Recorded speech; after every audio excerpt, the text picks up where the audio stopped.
to the channel. No, I did not buy back my Yamaha Riva 180. This is a bike that belongs to Michael. He found me on Facebook Marketplace when I was selling my Riva 180, and my Riva 180 is exactly the same. It's black, but there are some key differences with this one and mine that I'm going to explain in the video. So why did he give me this bike? Well, he didn't give it to me. I am fixing it. Hopefully I'll get this bike running. He got this bike from his father, who bought it new and gave it to him. So kind of a nice gift. So he wants to keep it because he's emotionally attached to the bike, and it's a great bike. If you don't know the history of these particular bikes, this is, imagine, in the 1980s, there was a big surge of very fuel-efficient bikes, such as the Honda Elite.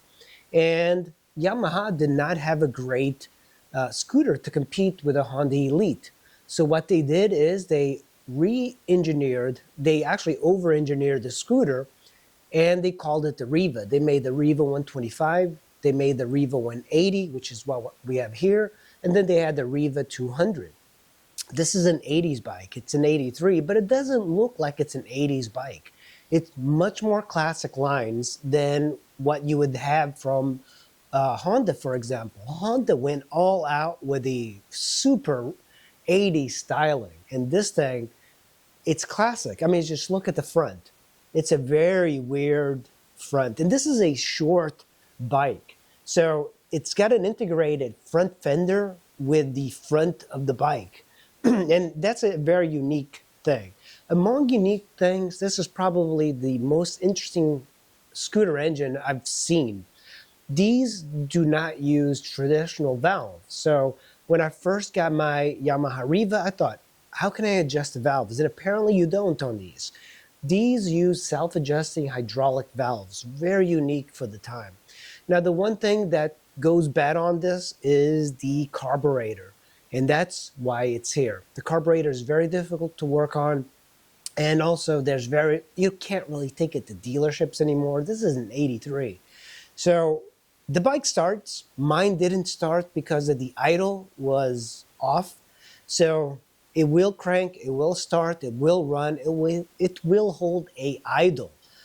But when you ride it down the street and you give it gas, it doesn't bog down, but it has no power. Now, the big difference between this and mine, this is the California-spec.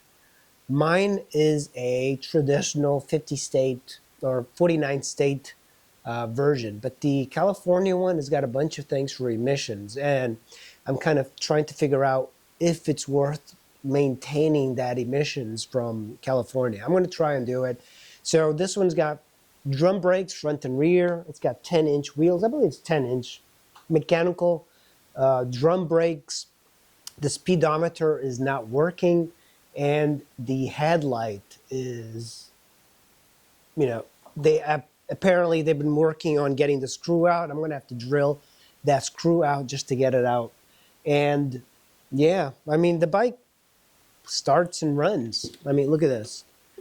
It's holds an idle. The bike is on. Everything about it works. Minus the speedo. The speedo needs a little bit of work, but it's a really cool looking bike.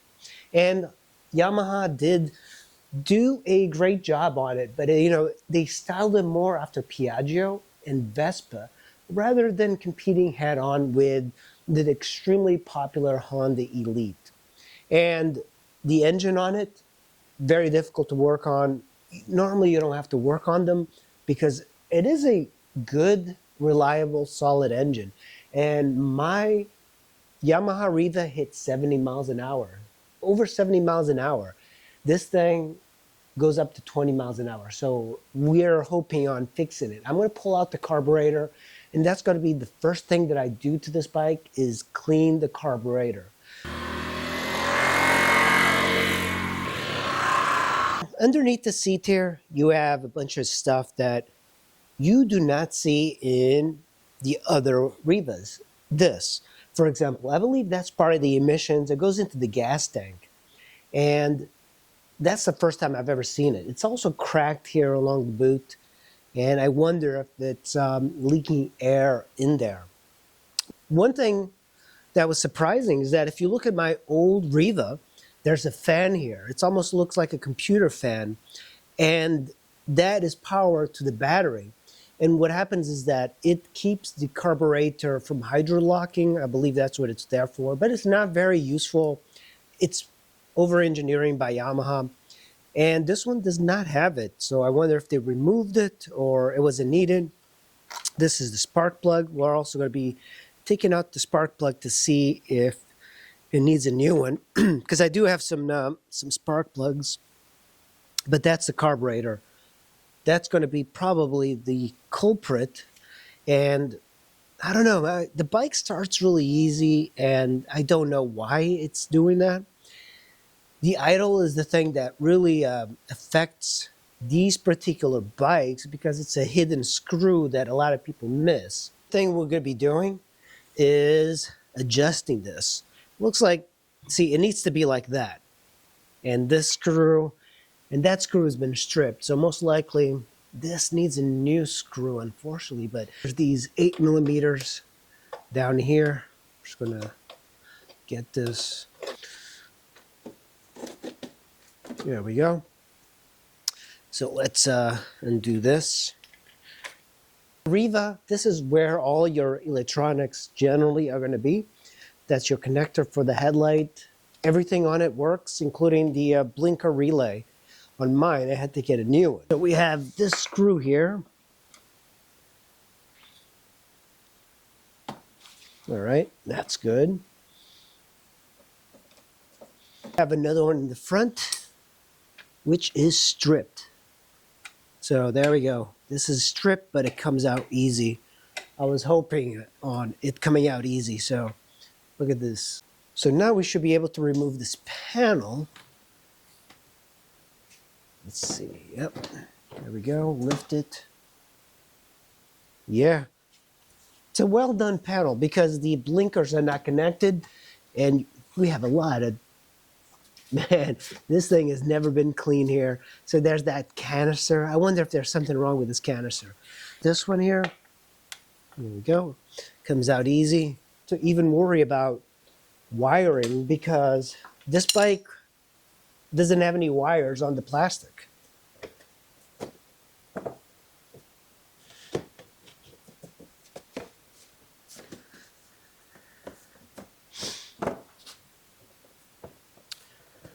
There we go. Yeah, no wires at all. There's also some information here, which is very useful. This gives the backside. Here is some information on the California model, which I believe is what we have. Let's move the seat, just because it's a little easier to show the different parts. So to remove the seat, this is actually a really brilliant way of doing it. It's got this little plate, I don't know if you can tell, that just holds a pin in the hinge of the seat.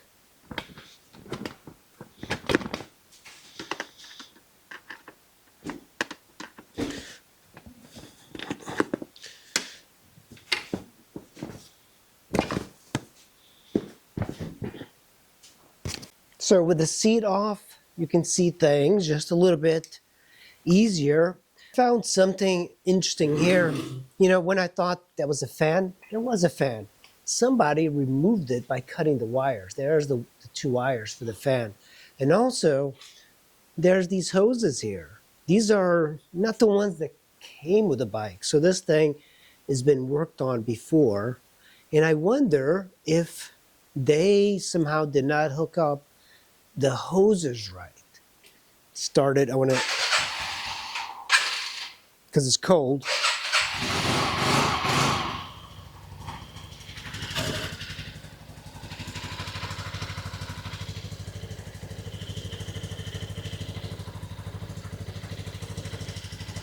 This is suction from the engine.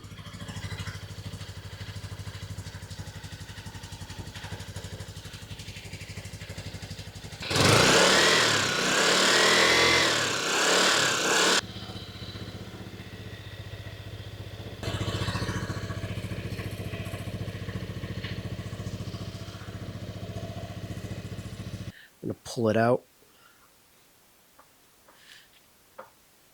There is a crack here, but I don't know if that's going to make it. Yeah, it shouldn't really matter too much.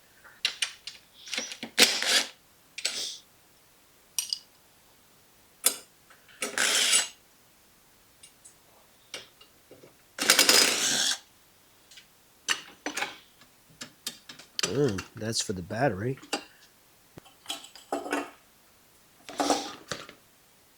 Somebody worked on this bike before, and I wonder who did that. So one of the things I want to find out is that if there's any leak, a carb leak. So if I start the bike, I have my carb choke cleaner. I'm trying to let it warm up. And if I spray it somewhere here, if it doesn't, I want to see if there is, it doesn't seem like there's a leak anywhere.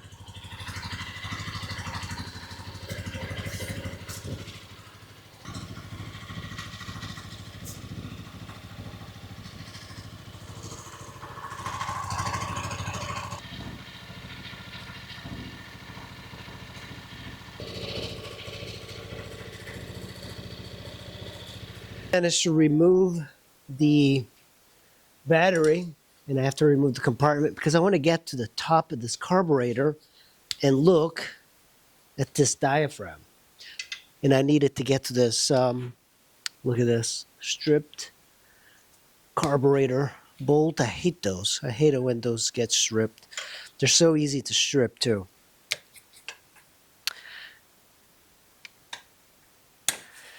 But, that tells me that somebody's been working on this. So I think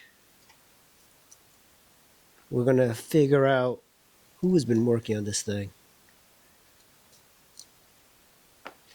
And this has got a clip on there. Let's look at this. Oh, it's a clip that holds the hose. And this is held on by a spring and a needle. It looks clean. And the carburetor looks even cleaner. Look at this. Let's pull this out. Line there. And I wonder if that's it. If I just need to buy this diaphragm. It could be that. It could just be that little line that's creating some air and not letting gas through. I think there's always like something tiny associated with this. My carburetor before, it was leaking gas, and that was the needle. But on this one, that's not the issue. This could be the issue. One of the things that I did on my last one is that this actually kind of went bad, and I had to clean it, and I ended up getting it working. But that was another one of those things that you only find out as you're working on this.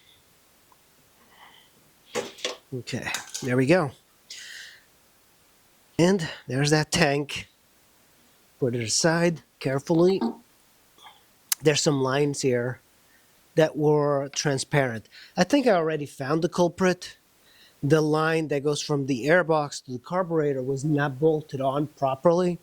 And I think it was creating some sort of air there. So what I want to do now is disconnect the hoses. I'm going to take some photos of the hoses first before I remove them. Something I found, I thought it was the fan, but this green thing, the wires are snipped, and the wires for it go into the carburetor. I kind of forgot the whole system. I'm going to have to look it up. But these wires, I believe, are what controls the functions of the carburetor. I think that's the case. I think that might be the reason. I'm just doing a little bit of a mod here. So there's a idle speed enricher in the carburetor that's that was disconnected. It was chewed up. I don't know if it was intentional, but I did connect the wires, and now I have a completely different issue. I basically have the bike starting, but it will die as soon as you give it throttle. More common to a carburetor issue. So I'm actually not sure what this does, but I believe that's the case. And if I disconnect it, I think it's going to behave normally. Let's pull this. It's a little bit rough. I can actually. I did hook up the fuel line, but yeah, I didn't connect the vacuum, because this needs a vacuum to work.